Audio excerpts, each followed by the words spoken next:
کیا کہیں گے اس وقت عاطف بٹ صاحب، بجٹ 2026-27 تاخیر کا شکار جو ہے وہ کیوں ہے؟ جس طریقے سے اصغر چودھری صاحب کہہ رہے ہیں کہ شاید جی بی کے الیکشن کی وجہ سے کچھ ایسا ہی ہے۔ آکاشا، یہ ملی جلی باتیں ہیں کہ اس میں جو بجٹ اس وقت تیار کیا جا رہا ہے ابھی وہ بھی حتمی طور پر تیار نہیں ہوا۔ جو اس کا پلان تھا وہ وزیر اعظم کو جب اس حوالے سے بتایا گیا تو وزیر اعظم بھی جو ہیں وہ انہوں نے بھی اس پر غصہ کیا ہے اس بات پر کہ یہ انہوں نے جو پی ایس ڈی پی میں تبدیلی کی ہے کہ جو 3100 سم تھنگ کا جو اربوں کا جو بجٹ تھا ترقیاتی منصوبوں کے لیے اس کو 100 بلین پہ لے آئے ہیں، یعنی کہ 3000 ارب روپے وفاق کی پاکٹ میں ڈالنے کے لیے، اور صوبوں کے ساتھ جو انہوں نے معاملات کیے۔ اس کے بعد جی بی کے الیکشن کا اپنی جگہ پہ ضرور ہے کہ ظاہر ہے 5 تاریخ کو رات 12 بجے تک انتخابی مہم کا لاسٹ وقت ہے جی۔ تو اس وقت تک اگر یہ 5 بجے ادھر اجلاس ہوتا ہے جمعے کو تو انہوں نے جو انتخابی مہم کے لیے تمام پلان بنائے ہوئے ہیں، Peoples Party, P T I, جو جماعتیں وہاں پر حصہ لے رہی ہیں، تو ان کا وہ چیز متاثر ہوتی ہے، اور ایک یہ بھی بڑی بنیادی وجہ ہے۔ اور ساتھ میں یہ ہے کہ جو وزیر اعظم ہے ان کو یہ بتایا گیا کہ فنانس بل کے ذریعے جو ہے بے نظیر انکم سپورٹ پروگرام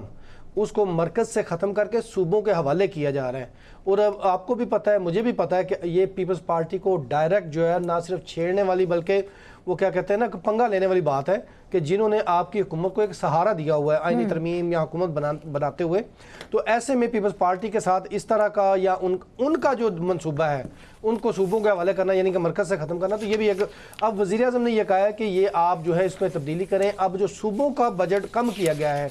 اس پر کے پی کے اور جو سندھ حکومت ہے اس کی بھی جانب سے شدید تحفظات کا اظہار کیا گیا ہے، اور چونکہ مرکز میں حکومت ہے نون لیگ کی اور پنجاب میں بھی نون لیگ کی ہے، تو پی ایس ڈی پی کو ریوائز کر کے پنجاب میں تو بعد میں دیے جا سکتے ہیں تمام جو پروجیکٹس ہیں، لیکن یہ جس طرح اگر دیکھا جائے تو کے پی کے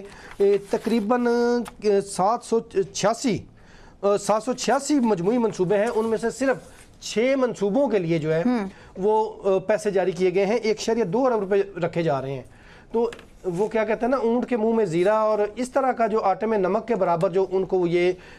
ترقیاتی بجٹ جو دینے جا رہے ہیں پی ایس ڈی پی میں، تو اس پر کے پی کی حکومت جو ہے وہ بھی شدید نہ صرف بوکھلاہٹ کا شکار ہے بلکہ ان کی جانب سے بھی شدید رد عمل کا اظہار کیا جا رہا ہے۔ اور حکومت جو ہے وہ اس وقت عوام کو ریلیف دینے کی بجائے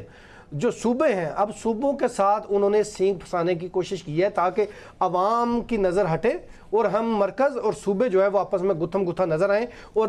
تمام تر بجٹ سے جو ہے توجہ ہٹ جائے۔ یہ بیسیکلی ایک سازش بھی ہو سکتی ہے، پری پلان حکمت عملی ہو سکتی ہے، بعد میں ممکن ہے کہ وہ تھوڑا سا اس میں انکریز کر کے پی ایس ڈی پی میں تو یہ ان کو راضی یا کسی طرح منوا لیا جائے۔ باقی حکومت بادشاہوں کی ہے اور بادشاہ جو ہے وہ ان کی مرضی ہے وہ بجٹ دیتے ہیں یا نہیں دیتے، اس حوالے سے تو ابھی تک یہی ہے۔ اب جی بی میں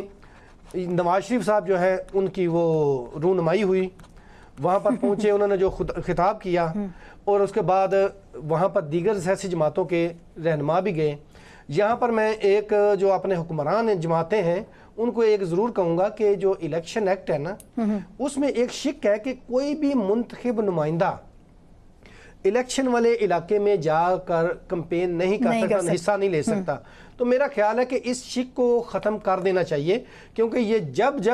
کہیں پر ضمنی الیکشن ہوا ہے پاکستان میں، جی بی میں، کشمیر میں، تو یہ وہاں پر جا کر اپنا حصہ ڈالتے ہیں، انتخابی مہم چلاتے ہیں، اور اس کے بعد رزلٹ کیا ہے؟ اور یہ الیکشن کمیشن کی بھی کمزوری ہے کہ وہ اپنا بنایا ہوا قانون جو ہے اس پر امپلیمنٹ نہیں کرتے۔ اگر اب تک سر کرتے ہیں نا، پی ٹی آئی پہ کیا ہے نا، وہ پی ٹی آئی پہ کیا ہے، لیکن اس کا بھی وہ ان کو روکا گیا ہے، اس پر عمل درآمد یہ نہیں ہوا کہ پی ٹی آئی جو لوگ ہیں، منتخب لوگ ہیں، اگر ان کو سزا دے کر جرمانہ کر کے نااہل قرار دیا جائے تو کوئی بھی کل کو جرات نہیں کرے گا یہ قوانین کے خلاف۔ نااہل دے دیں، پی ٹی آئی کو کیا جا سکتا ہے، لیکن وہ بھی ماضی میں دیکھے تو پی ٹی آئی